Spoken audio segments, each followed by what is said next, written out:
The room was a vision of opulence. Velvet curtains draped the high windows, the glow of golden chandeliers casting a soft, ethereal light over the gathering.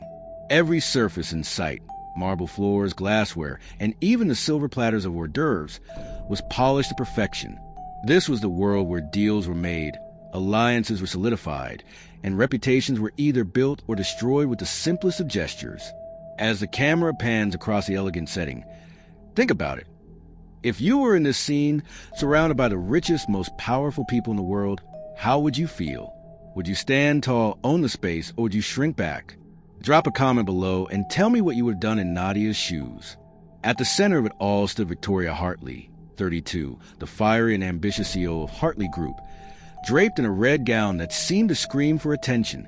It was a gown made of sequins that danced in the light with every movement she made, sending off bursts of radiance across the room. She was the type of woman whose very presence demanded respect, not because of what she had accomplished, but because of how she made others feel small. Her eyes were sharp, her smile practiced, and tonight she intended to make sure everyone noticed her. Victoria was a master of spectacle. As the evening wore on, laughter filled the air, and the guests around her exchanged stories of their latest conquests. But amidst the laughter, one voice stood out like a discordant note. "You really wore that to a Billionaire's gala?" The words sliced through the air with precision. They came from Victoria, her voice filled with a biting laughter that seemed designed to draw attention. All eyes in the room suddenly turned, their focus trained on her, and then they moved to the woman who had become her target. Sitting at the far side of the room, alone at a small table, was Dr. Nadia Sullivan, 46 years old, with a presence so commanding that no one would have ever guessed she wasn't the center of attention. The contrast between her and the surrounding crowd was stark. While others glittered in jewel-toned gowns and sharply cut tuxedos, Nadia wore a deep emerald satin gown that shimmered with quiet power, as if the fabric itself absorbed the surrounding light and transformed it into something more profound. Her posture was perfect, her hands resting delicately on a crystal glass of still water. She didn't need to speak loudly to be noticed. Her presence was a silent declaration. She didn't need validation. She was already there. But to Victoria, silence was weakness. To her, the soft hum of self-assurance was something to be mocked. The crowd around them seemed to fall into a trance, leaning in to witness what they thought would be a clash. And then Victoria spoke again, her voice rising above the chatter. "What's the matter, darling? Did you sneak in?" she taunted, her smile wide, the kind of smile that showed her teeth. "I don't think you belong here." The room was quiet for a moment. Guests exchanged uneasy glances, but no one stepped in. Some laughed. Others just looked away, not want to get involved. Nadia, however, didn't flinch. She blinked once, slowly, the way someone does when they've heard a line like this before. She had lived it. She had survived it. As a young woman, she had been told she didn't belong in the same room as the movers and shakers. As a young black woman, she had been dismissed time and time again by the world she now ruled. But tonight, she wasn't here to play games. She was here to show them all who really held the power. Victoria's voice came again, louder now, a performance for crowd. "Maybe next year you'll dress like you belong." She leaned forward, her laughter slicing through the air like a blade. But Nadia wasn't playing by Victoria's rules.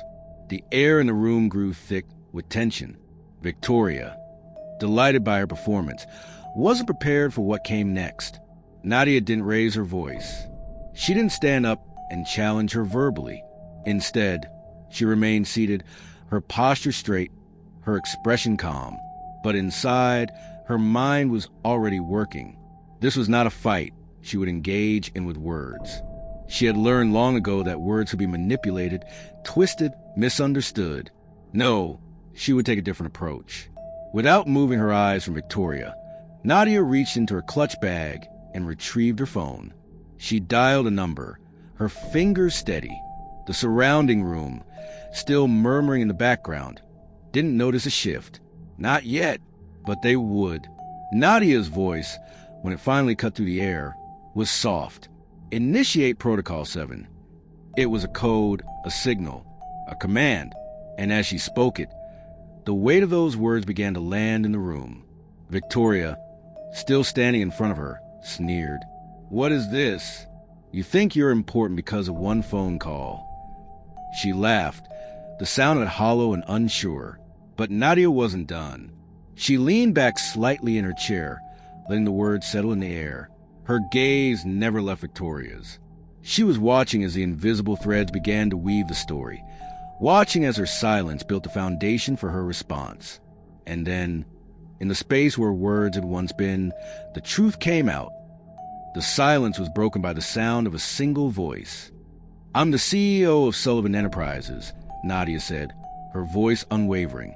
The room stilled, the laughter that had been filling the space a moment ago now hanging in the air like a fragile thread. "The deal you think you control, $4.9 billion? That deal, Victoria, is mine." A ripple of surprise spread through the crowd. The names began to be whispered, passed from one person to another. People shifted in their seats, unsure what to say or do. They had been mocking her, assuming her quiet composure was the mark of weakness.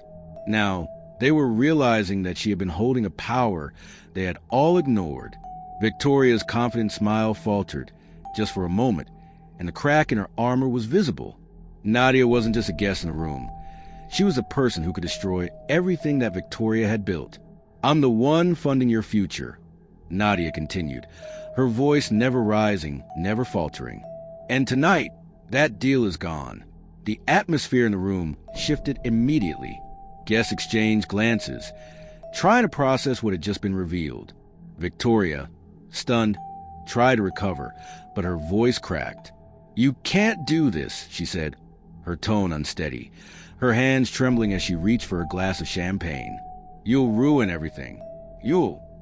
Nadia's gaze remained fixed, unflinching. She wasn't interested in explaining herself. She didn't need to. "It's already done," she said, her words cutting through the room like a knife. The guests now looked at each other, unsure how to react. The power dynamics in the room had completely shifted. Nadia's calm composure, her quiet dignity, had earned her the respect she had never asked for. And as the reality of the $4.9 billion deal being revoked set in, Victoria's empire crumbled right before their eyes.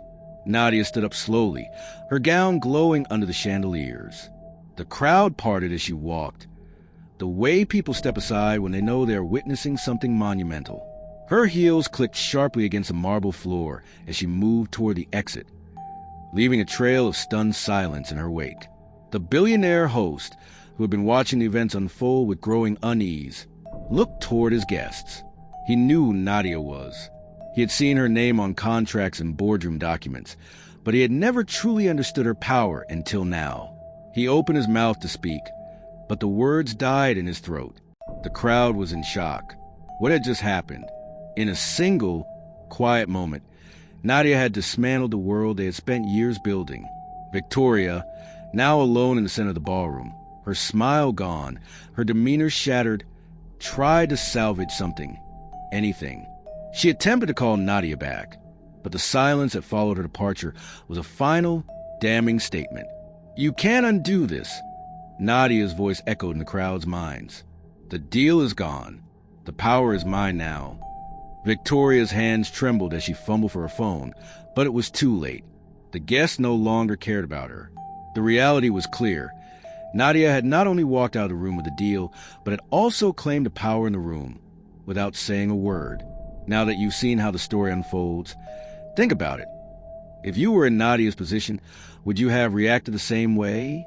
Would you have stayed calm, or would you have retaliated? How would you have handled the situation with Victoria?